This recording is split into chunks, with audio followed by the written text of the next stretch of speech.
Tamil Sri talk நேயர்களுக்கு வணக்கம். உங்களுடன் பேசுவது உங்கள் சரவணன். இப்போ நம்ம பார்க்க போகிற படம் தில் ராஜா அப்படிங்கிற படத்தோட விமர்சனம். இந்த படத்தை கோல்டன் ஈகிள் ஸ்டுடியோஸ் நிறுவனத்தின் சார்பாக கோவை பாலு தயாரிச்சிருக்காரு. படத்தில் விஜய் சத்யா அறிமுக நாயகன், அவர் ஹீரோவாகவும் ஷெரீன் நாயகியாகவும் நடிச்சிருக்காங்க. அப்புறம் வனிதா விஜயகுமார், இமான் அண்ணாச்சி, படத்தை டைரக்ட் செஞ்ச ஏ வெங்கடேஷ், கு ஞானசம்பந்தம், அம்மு, லுல்லு சபா மனோகர், கராத்தே ராஜா, சம்யுக்தா மற்றும் பலரும் நடிச்சிருக்காங்க. படத்துக்கு ஒளிப்பதிவு மனோ வி நாராயணா, இசை அமரீஷ் பண்ணியிருக்கார். பாடல்கள் நெல்லை ஜெயந்தன், கலைக்குமார் 2 பேரும் எழுதியிருக்காங்க. படத்தொகுப்பு சுரேஷ், திரைக்கதை இயக்கம் ஏ வெங்கடேஷ், பிரபலமான டைரக்டர், நிறைய படங்களை டைரக்ட் பண்ணியிருக்கார், உங்களுக்கே தெரியும். படத்தோட கதை என்னன்னா, படத்தின் நாயகனான விஜய் சத்யா ஒரு சிவில் இன்ஜினியர், அவர் ஒய்ஃப் ஷெரீன், அவங்களுக்கு ஒரு பொம்பளை பிள்ளை இருக்காங்க. இவங்க ஒரு நாள் நைட்டு அவுட்டிங் போயிட்டு வீடு திரும்பும் போது வழியில் காரில் ஒரு டீம் வந்து தகராறு பண்ணுறாங்க. அந்த டீம் யாருன்னா மந்திரியோட மகன், மந்திரி வந்து ஏ வெங்கடேஷ், அவங்க ஏ வெங்கடேஷோட ஒய்ஃபு வனிதா விஜயகுமார். இவங்க வந்து நடு ரோட்டில் நின்று ஷெரீன் கூடயும் விஜய் சத்யா கூட சண்டை போடும்போது அந்த வழியாக வந்த வார்டு கவுன்சிலர் இறங்கி நியாயம் கேட்குறாரு. உடனே வார்டு கவுன்சிலர் துப்பாக்கி எடுத்து சுட்டு கொலை பண்ணிடுறாரு மந்திரியோட மகன்.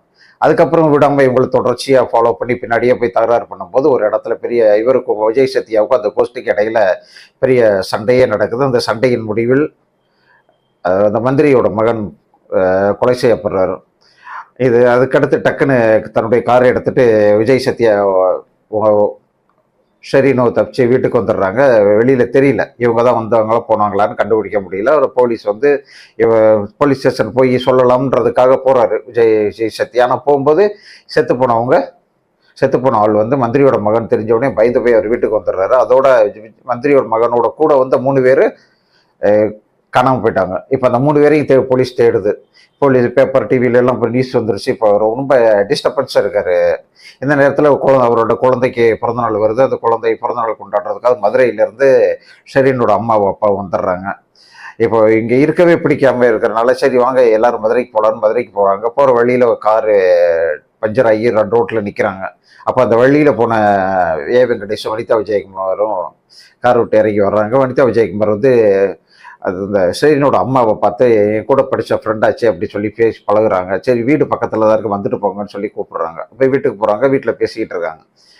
அதுக்குள்ளே அந்த கார் என்ன, அந்த கார் நம்பர் என்ன அப்படி சொல்லி போலீஸுக்கு ஒரு வழியாக கண்டுபிடிச்சி மந்திரிக்கு ஃபோன் பண்ணி சொல்கிறாங்க. இந்த மாதிரி அந்த கார் ஓனரை கண்டுபிடிச்சிட்டோம், அவர் சிவில் இன்ஜினியரு அப்படி சொல்லி அடையாளத்தையும் சொல்லிடுறாங்க. அப்போ தன் கூட இருந்தவன் தான் இந்த கொலையை செஞ்சுருக்கான் அப்படின்னு சொல்லி வெங்கடேஷ்க்கு தெரிஞ்சு போகுது. சரி இவனை ஏதாவது பண்ணணுமே அப்படின்னு அவர் யோசிக்கும் போது அவர் தப்பிச்சிடுறாரு. விஜய் சத்யா தப்பிச்ச கையோட ஒரு மாமனார் மாமியாரை எங்கேயாவது போங்க அப்படி சொல்லி இறக்கி விட்டுட்டு இவர் கார் எடுத்துகிட்டு தென்காசிக்கு ஓடுறாரு. இப்போ போலீஸ் ஒரு பக்கம் தனி ஸ்பெஷல் டீம் போட்டிருக்காங்க. சம்யுக்தான்ற ஏசி கம்பெனி தலைமையில் ஒரு டீமை போட்டு அவங்க ஒரு பக்கம் தேடுறாங்க. இன்னொரு பக்கம் மந்திரி தன்னோட ஆட்களை அனுப்பி போலீஸ் கையில் சிக்கிறதுக்கு முன்னாடியே அவங்கள பார்த்தீங்கன்னா கண்டதுன்னு வெட்டிடுங்கடா அப்படி சொல்லி அனுப்புகிறாங்க. இப்போ இந்த 2 டீம் கிட்ட இருந்தும் இந்த விஜய் சத்யா தப்பிச்சாங்களா இல்லையா அப்படிங்கிறது அந்த படத்துடைய கதை சுருக்கம். விஜய் சத்யாவுக்கு இது அறிமுக படம். நல்ல கட்டுமஸ்தான உடம்புல இருக்காரு, 6 பேக்கெல்லாம் வச்சு சண்டை போடுறாரு. ஆனால் நடிப்பு அப்படின்னு ஒன்று இருக்குல்ல, அதோட நடிப்பு வந்தால் தான் மற்ற எதுவுமே எடுபடியாகும். அதோட நடனம்னு ஒன்று இருக்குது. இதுலேயும் பெரிய நடனகர்லாம் இல்லை. ஆனால் ஒரு லவ் டூயட் ஒன்று இருக்குது. லவ் டூயட்டில் மாண்டேஜ் ஷார்ட்ஸாக வச்சுருக்கனால அது அந்த இவர் நடனம் ஆடுவாரா அப்படிங்கிற விஷயமும் அதுவும் இல்லை. ஆனால் சண்டை காட்சிகளை ஓரளவுக்கு மீடியம் பட்ஜெட் படங்கிறனால ஓரளவுக்கு தேத்திருக்காங்க. மற்றபடி நடிப்பு அப்படிங்கிறது ரொம்ப ரேராக அவரால் என்ன முடியுமோ அதை மட்டும் அவர் கொடுத்துருக்காரு. இவர்கிட்ட இருந்து என்னென்ன வாங்க முடியுமோ, எப்படி நடிப்பை வாங்க முடியுமோ அதை மட்டும் இயக்குனர் செஞ்சுருக்காரு. அதனால் ஒரு புதுமுகம் அப்படிங்கிறனால இந்த படத்தில் அதிகமாக அவர் விமர்சனம் பண்ணாமல் விடுவோம். ஆனால் இன்னும் அவர் நிறைய ப்ராக்டிஸ் பண்ணிட்டு இன்னும் நிறைய செய்யணும், நிறைய அளவுக்கு நடிப்பை வெளிக்கொண்டு வரணும். இருந்தால் மட்டும்தான் இந்த சினிமா ஃபீல்டில் அடுத்தடுத்து தொடர்ந்து படங்களில் நடிக்க முடியும் அப்படிங்கிறத நம்ம ஒரு முன்னாடியே அவருக்கு ஒரு அட்வைஸாக கொடுத்துட்றோம்.